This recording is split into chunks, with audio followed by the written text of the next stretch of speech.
Imagine this. You're standing in a vast white corridor, no doors, no windows, only silence and the cold echo of your own breath.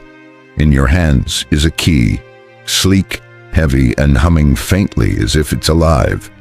You don't know what it unlocks, only that you've been told it's everything. Every despair, every success, every dream you've clung to since childhood. You tighten your grip. You search endlessly, pressing your ear to the walls, tapping for hidden seams, exhausting yourself to find the elusive lock. But the corridor remains unmoved, indifferent to your struggle. Now imagine this: the moment you give up, the second you drop the key, the floor beneath you softens, vanishes, and you fall, not into darkness, but into a blinding, overwhelming openness. Every locked door gone, every craving already present. The key was never needed, but your mind recoils. Why would surrender open more than control? Isn't power born of will, not relinquishment? We are taught relentlessly, subtly, and from every angle that control is survival, that to shape life, you must grip it with white-knuckle precision. Vision boards, hustle culture, strategic networking, optimize, calculate, dominate. And yet, the harder you squeeze, the more life slips through your fingers like vapor. Have you ever noticed how the love you chase seems to retreat the moment you confess need? How the more desperately you try to prove your worth, the more invisible you feel. How your plans, your deadlines, your careful timing dissolve in the face of some mysterious, unpredictable rhythm.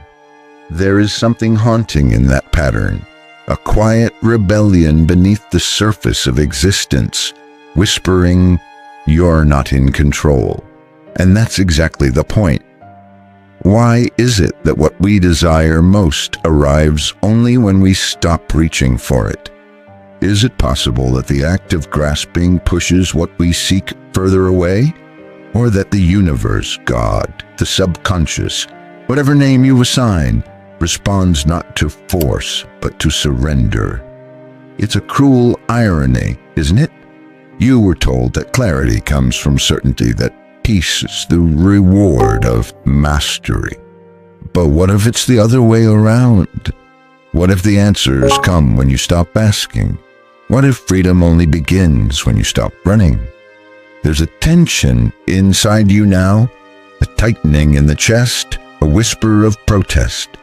But if I stop controlling, everything will fall apart. Will it? Or have you been living in a cage of your own construction, obsessing over bolts and hinges, never noticing the bars were made of air? What if your pursuit is the very thing blocking the path?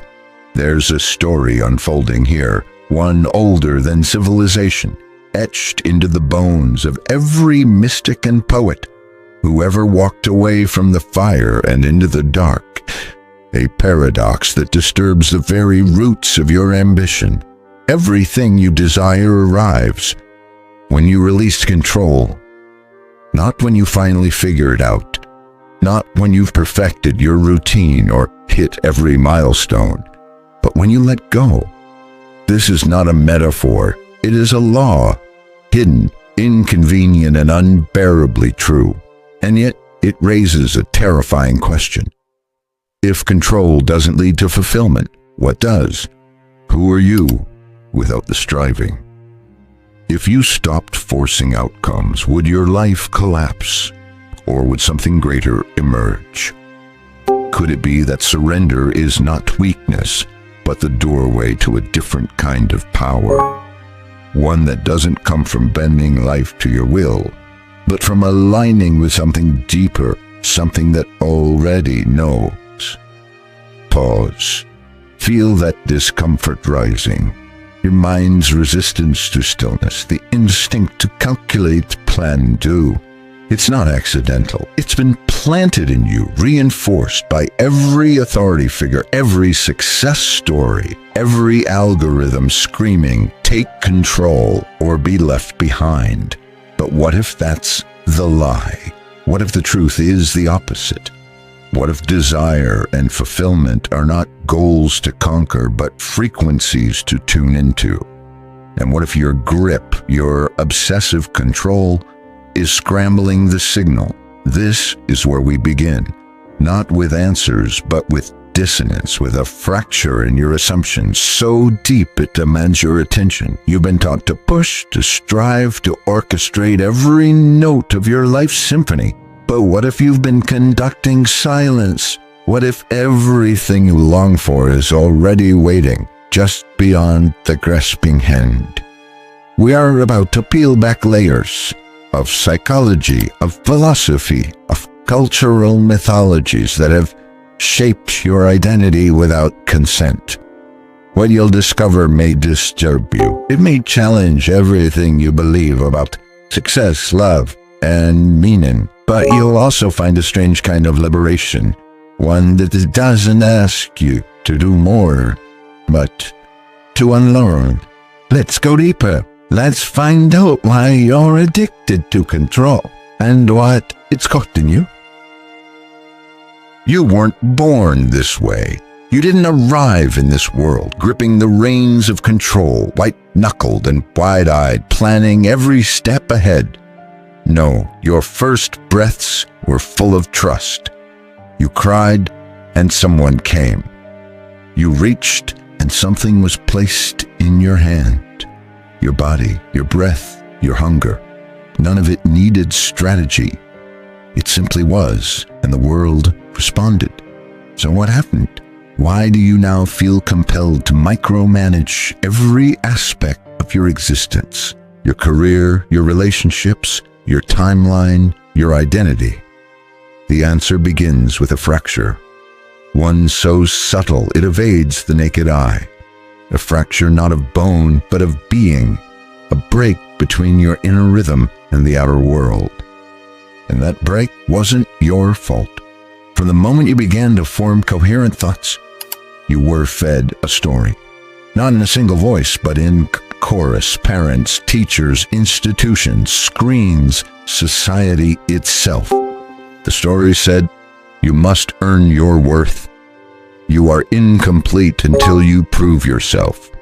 Control is safety. Letting go is failure.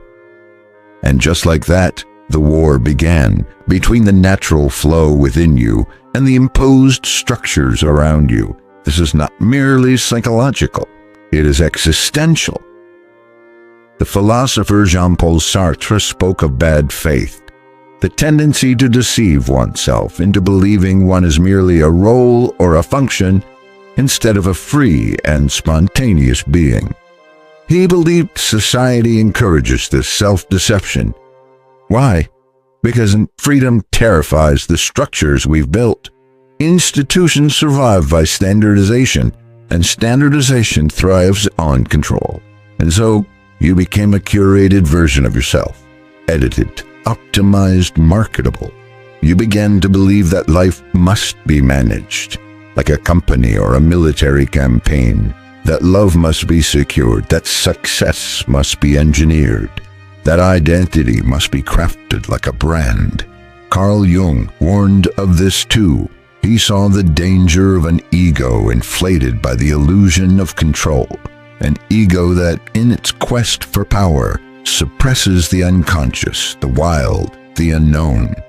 Jung wrote, "Until you make the unconscious conscious, it will direct your life and you will call it fate. But the unconscious cannot be commanded. It is not a machine. It is ocean, not architecture." And yet, the modern world teaches you to fear that ocean. You were raised on productivity apps and 5-year plans. You were told to manifest, to hustle, to never settle. But underneath that motivational jargon is a deep anxiety that life left unattended will spiral into chaos, that you, left unpolished, will be unworthy of love, recognition, or even existence. This is not motivation, it is fear wrapped in ambition, and it creates a cycle that devours your peace. Step 1. You desire something deeply: love, success, freedom. Step 2. You feel unworthy of it without proving something first. Step 3. You attempt to control the outcome through force, strategy, and endless mental rehearsal. Step 4. The outcome eludes you, or worse, arrives hollow, drained of meaning. Step 5. You blame yourself, double down on control. Repeat. This is the hidden engine of suffering, the belief that control is the path to fulfillment, when it is, in fact, the blockade. Arthur Schopenhauer spoke of this paradox in his work, The World as Will and Representation. He believed desire is a kind of torment, a ceaseless striving born of the will. The moment one desire is fulfilled, another takes its place. And the will, being insatiable, is never satisfied. Schopenhauer offered a stark remedy: reduce desire, release the will. But how do you release something that has wrapped itself around your identity? The truth is, you've mistaken control for love. You've mistaken achievement for worth. You've mistaken movement for meaning. Let's go deeper. Every time you micromanage your day to squeeze more output, every time you rehearse conversations in your head to avoid rejection, every time you calculate how to appear effortless while exhausting yourself behind the scenes, you are operating from fear. And fear has a language. It says, what if they leave? What if I fail? What if I lose everything? But here's the devastating part. The more you operate from that voice, the more disconnected you become from the real you. The untamed, unpredictable, instinctual part that actually knows what you want and how to get there. Viktor Frankl, who survived the horrors of concentration camps, wrote in Man's Search for Meaning that suffering ceases to be suffering the moment it finds meaning. But he also warned against pursuing happiness directly. He said, happiness cannot be pursued. It must ensue. It is the byproduct of living in alignment, not the result of control, but of release. And perhaps that is the deeper truth, hiding in plain sight. Control is not presence. It is anticipation. It removes you from the now and casts you into the future. A future shaped not by possibility, but by fear. Your obsession with control is a symptom of a deeper wound, a loss of trust in life itself. And this isn't just philosophy. Neuroscience backs it up. The brain's default mode network, active during daydreaming and self-referential thought, becomes overactive in people prone to anxiety, depression, and compulsive thinking. What fuels it? The need to constantly analyze, predict, and manipulate reality. In other words, control. But studies also show that mindfulness, surrender, and flow states deactivate this network, allowing peace, creativity, and deep joy to emerge. So the question becomes, if your attempts to control life are rooted in fear, and that fear is what keeps you from joy, then what are you really controlling? And is it worth the cost? What if letting go isn't giving up, but tuning into something older than your fear, something wilder than your plans? There is something primal in you that remembers how to live without forcing, something that doesn't need strategy to breathe, love, or create. You were born with it, and the world tried to make you forget. But we're not finished. This hidden problem, this addiction to control, doesn't just cost you joy. It distorts your reality in ways far more subtle and far more dangerous than you realize. Let's explore what happens when control becomes your lens. not just a behavior, but a worldview. Welcome to the consequences. Imagine waking up every morning inside a room you cannot see.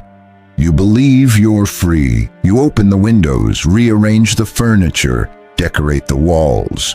But what you don't realize is that the walls themselves are moving, tightening, adjusting based on your thoughts, your fears, your relentless need to control. Each time you plan, calculate, or micromanage reality, the walls grow a little closer. You've confused activity with agency, but you're not navigating the world. You're orbiting your own invisible prison. This is the most insidious cost of control. You lose sight of the cage because you built it yourself. And like all self-made prisons, the bars are reinforced by illusion. The illusion that if you just try harder, if you just optimize more, life will finally obey. But life doesn't obey, it responds. And when it responds to fear, it echoes it. Let's trace the ripple effect. You start with a goal. Maybe it's love, maybe success, maybe peace. Noble enough. But beneath the goal lies a script. I will only be safe, seen, valid if I control the path that gets me there. This script becomes your compass, and every time life veers off course, which it always does, you panic, you double down, you tighten the grip. Neurologically, this triggers the amygdala, the brain's fear center. Cortisol floods your system. Your body, now in a low-level state of threat, interprets even neutral events as danger. A delayed text becomes rejection. A missed opportunity becomes failure. An unknown variable becomes catastrophe, and so the loop begins. Control breeds stress. Stress distorts perception. Distorted perception confirms your fears, which leads to more control. You are no longer responding to reality. You are reacting to your projections of it. In this way, control doesn't prevent chaos. It manufactures it. It turns life into a series of threats to neutralize, rather than mysteries to experience. This isn't just happening to you, it's happening everywhere. Entire cultures are built on this pathology. Look around, from surveillance capitalism to algorithmic predictability, from hyperproductivity to curated online identities. Our world is obsessed with control. Not just as a function, but as a value, a virtue, a form of moral superiority. The more you can manage, the more you're celebrated. But here's the paradox. As a society, we've never had more tools to control our lives, and we've never been more anxious, disconnected, and disoriented. Why? Because control doesn't soothe the nervous system. It feeds its insecurity. And the more we feed that insecurity, the more we require systems to mediate reality. Apps to monitor our sleep, devices to track our hearts, prompts to guide our conversations, affirmations to replace self-trust. Even our spiritual practices are infected. Meditation becomes performance. Healing becomes a checklist. Surrender becomes a tactic for manifesting what we want faster, as if the universe is a vending machine that responds to the right posture of passivity. But you can't trick surrender, and that's the deeper, more devastating cost. Control amputates your relationship with the unknown. The unknown, where love lives, where intuition breathes, where synchronicity waits to unfold, where real transformation begins. You see, the unknown is not empty. It is not chaos. It is potential. But from within the mindset of control, it appears dangerous because it cannot be managed. It threatens the ego's illusion of authorship. And so we turn away from it. We demand clarity, plans, guarantees. We ask life to show us the map before we agree to the journey. But the map only appears once you start walking. And when you refuse to walk without it, life stands still, not because it's punishing you, but because it's honoring your refusal. Your control becomes the ceiling of your experience. The very desire to ensure success prevents the surprise of it. The wish to secure love blocks the spontaneity that love requires. The craving for meaning becomes an obstacle to living it. This is the unseen damage. A life technically functional, but spiritually starved. You might achieve your goals, yes. You might build the life you envisioned. But it will feel thin, hollow, haunted by an invisible question. Why doesn't this feel like enough? Because control can get you things, but it can't make you feel them. And when you can't feel your own life, you begin to numb. Subtly at first, scrolling, overworking, managing image, but eventually the numbness seeps deeper. You lose contact with the parts of you that don't speak in plans. Wonder, intuition, trust, and that's the ultimate irony. In trying to avoid vulnerability, you've made yourself more fragile. In trying to ensure safety, you've made yourself more anxious. In trying to create fulfillment, you've postponed it indefinitely. You've become a ghost chasing blueprints, a soul surviving spreadsheets. And for what? To maintain the illusion that you are in charge of a universe that has never once asked for your permission. There's something inside you that knows this, that has always known this. A quiet voice beneath the noise, whispering in your most surrendered moments. In music, in dreams, in silence. You were never meant to force this. But to hear that voice, you must first admit that your strategies have failed. Not because you didn't try hard enough, but because they were never meant to work in the first place. So what now? What happens when you stop defending control as your savior? What happens when you look straight into the void, the unknown, the ungraspable, and say, I'm willing to trust you? What would your life look like if you began to respond rather than predict, to align rather than command, to invite rather than manipulate? What would it mean to replace the architecture of control with the art of listening? We're almost there, but this next step will require courage. Not the courage to act, the courage to unravel. Because the moment you see control for what it is, a mask, a defense, a cage, you must then decide whether you will stay within it, or finally begin the rebellion. It begins in silence. Not the kind of silence that feels empty, but the kind that is so full it hums. The kind that makes your skin prickle because you can feel something coming undone. Something ancient, something artificial. That's how it starts, a fracture, but this time in the illusion, not the soul. You wake up one morning and realize control is not power, it's panic dressed in discipline, and in that moment, rebellion becomes inevitable. But this isn't the rebellion you've been taught to admire. It's not lewd. It's not angry. It doesn't march, doesn't shout, doesn't need followers. This rebellion happens in quiet places, in the breath you don't monitor, in the day you don't schedule to the minute, in the relationship you allow to unfold without defining its destination, in the project you begin without knowing how it ends. This is the rebellion of release.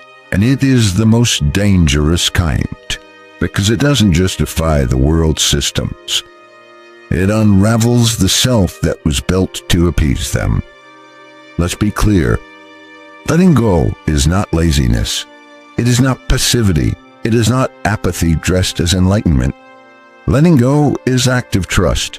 It is choosing to dance with life rather than choreograph it. It is surrendering the illusion of control, while stepping into the responsibility of alignment. And yes, that's terrifying, because when you let go of the rope you've used to steer your life, the first sensation is not freedom, it's falling. But what if that falling isn't descent, but return? A return to something deeper than strategy, something older than ambition. A return to the intelligence of your own aliveness.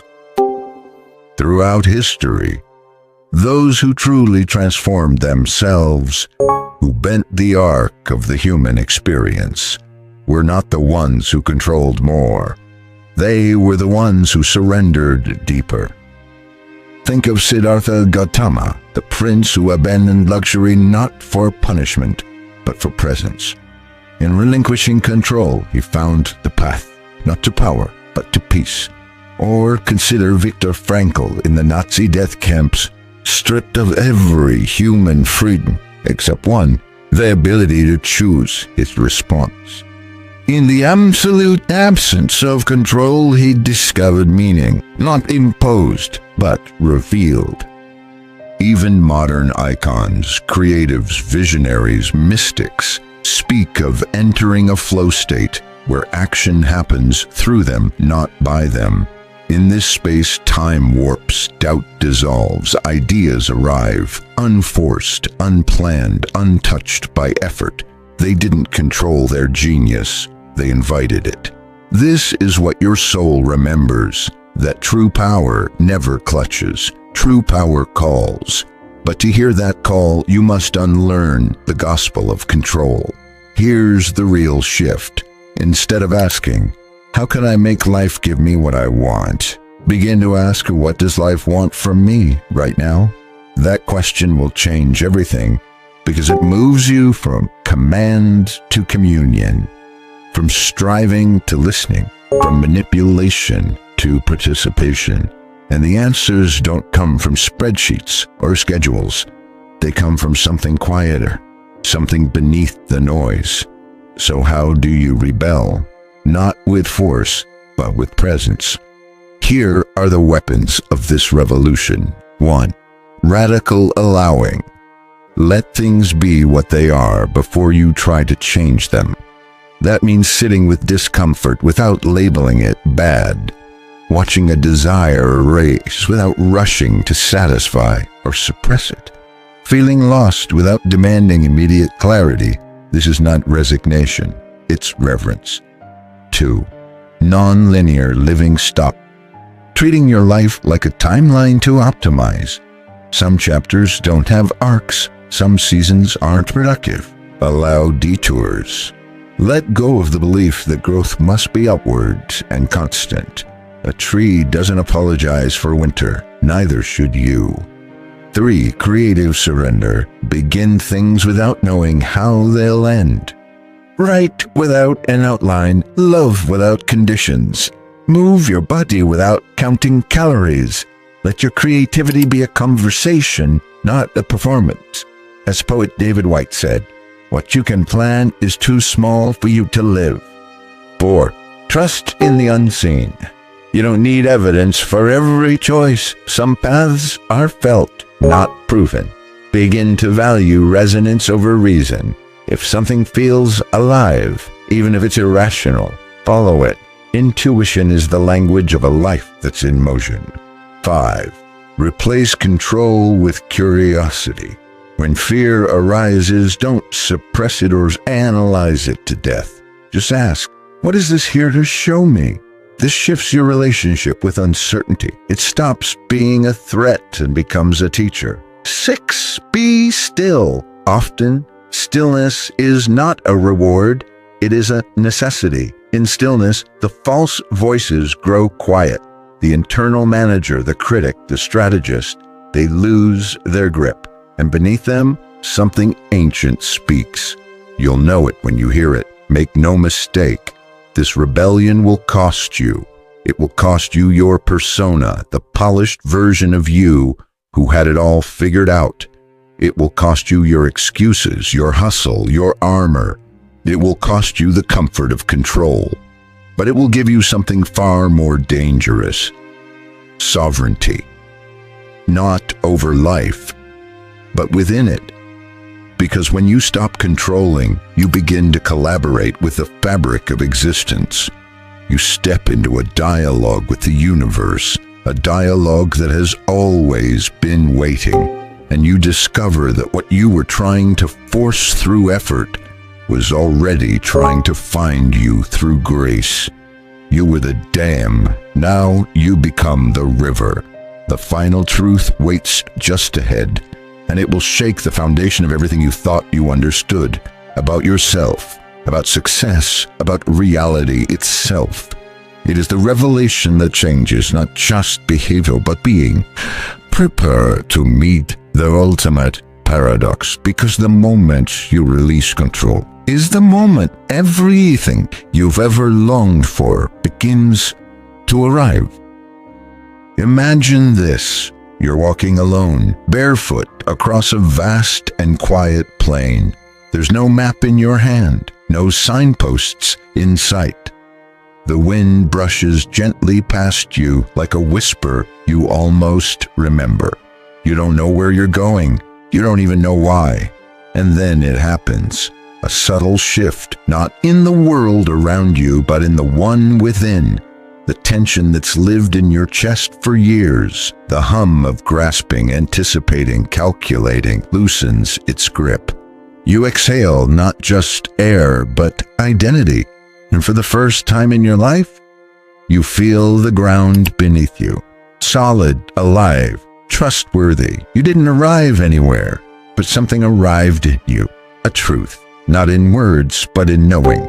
Everything you've ever desired was never outside you, and it was never waiting on your control. It was waiting on your permission to feel free. This is the final paradox, the great reversal. You only receive when you stop trying to possess. You only become powerful when you stop trying to dominate. You only get what you long for the moment you stop demanding it. Because longing, when filtered through control, becomes lack.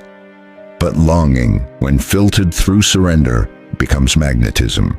This is not magic. It's not law of attraction disguised in poetic language. This is alignment. This is physics of the soul. When you release control, your entire being shifts from resistance to resonance.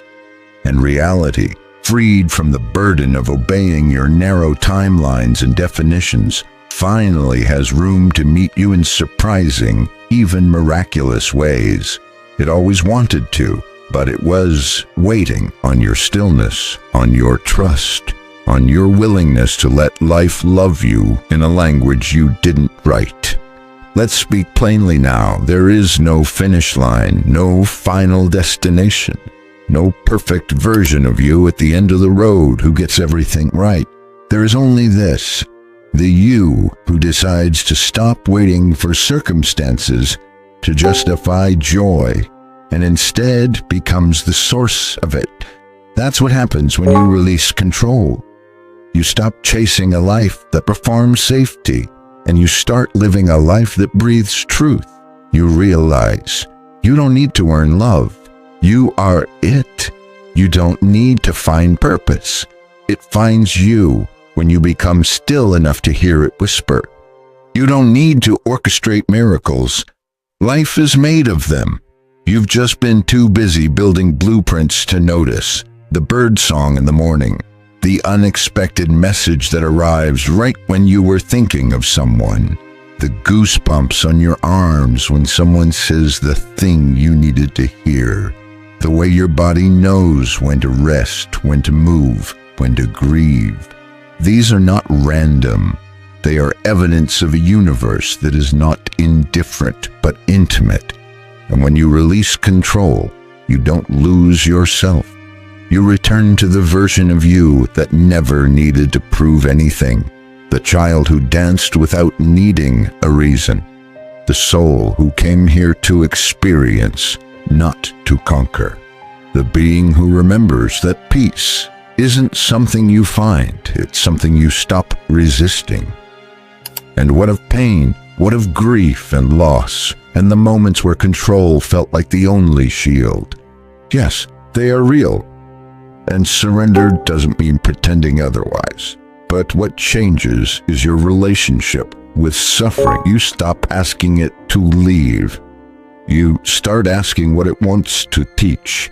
You let pain be a messenger, not a mistake. You let endings become doorways, not disasters. Because when you are no longer at war with reality, even sorrow becomes sacred. Even heartbreak has holiness. You see the patterns, the strange precision in your detours, the odd perfection of your delays, the jobs you didn't get, the relationships that crumbled, the things that didn't make sense until now. Every no was guiding you. Every closed door was a redirection toward a better truth. But you couldn't see it. Not while gripping the wheel so tightly your knuckles went white. Now, though, your hands are open, and so is your heart. Here is the final, most haunting, most liberating truth. You were never supposed to control the story. You were supposed to become the space in which it unfolds. Not the author, but the witness. Not the architect, but the instrument. Not the master, but the mystery itself. Experiencing life in all its unpredictable, unbearable, breathtaking beauty. You are not here to dominate this world. You are here to be moved by it, to be in awe of it, to participate in its unfolding, not as a strategist, but as a sacred collaborator. So what now?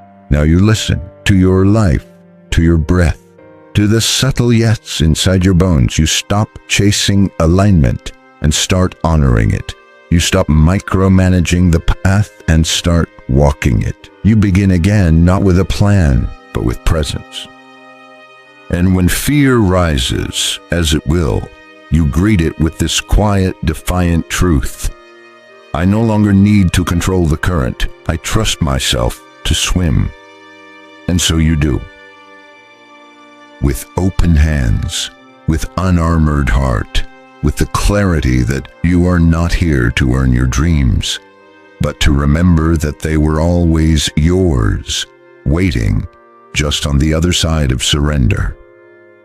The end. Everything you desire arrives when you release control.